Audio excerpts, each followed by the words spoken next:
Okay, Republican presidential candidates Donald Trump and Ben Carson both gave speeches to the Republican Jewish coalition.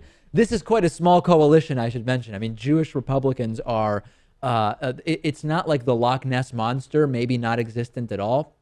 But American Jews are overwhelmingly liberal, overwhelmingly vote for Democrats in presidential elections. In 2012, President Obama received 69% of the Jewish vote.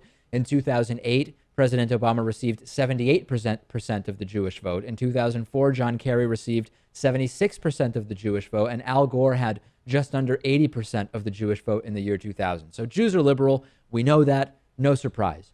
Donald Trump showed up, and instead of, I don't know, making any sense whatsoever, he just started touting anti-Semitic Jewish stereotypes. He started his speech by mentioning his Jewish daughter.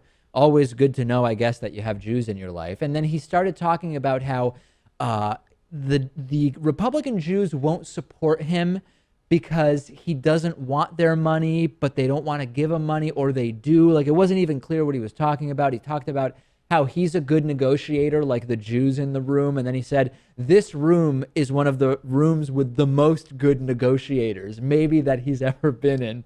Let's take a look at a little bit of it. This is Donald Trump not making the best impression for the Jewish community. I'm a negotiator like you folks. We're negotiators. Do you want to renegotiate deals? Some of us renegotiate deals. I would say about 99.9. Is there anybody that doesn't renegotiate deals in this room? This room negotiates. I want to renegotiate this room. Perhaps more than any room I've ever spoken to. Maybe more. It's okay. No, I've been called on that a couple of times too. You heard? You're not going to.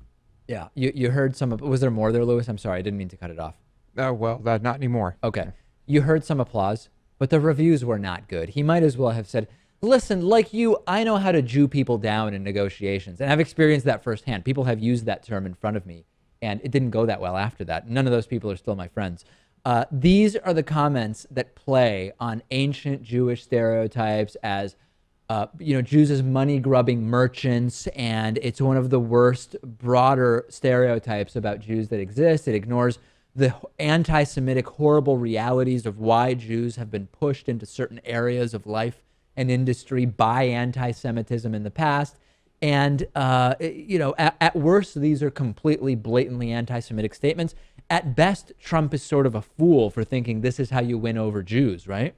Well, that's the thing. I don't really even, I'm not convinced that he even knew what he was saying or what when he said this stuff. He thought it was positive. Like, hey, Jews as negotiators, I'm gonna compliment them. Or he's thinking, I'm in a room full of businessmen.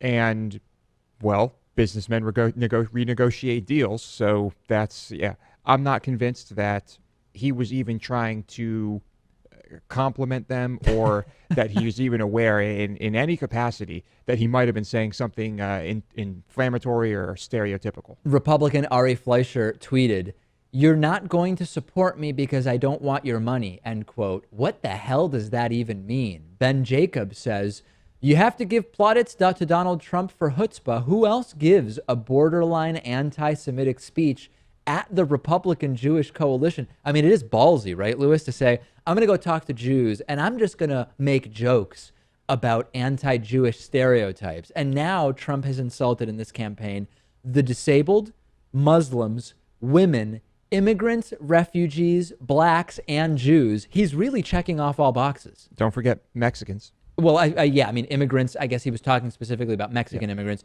Refugees, he was talking about Muslim refugees. But yeah, you're right, Mexicans as well. I think we can say with certitude, Trump is not going to win the Jewish vote if he wins anything at all. No, he's not. But he still manages to get an applause, no matter where he is and no matter what he says. Even here in this room, there were people clapping for him. There's always someone depraved enough to clap for Donald Trump in just about every room.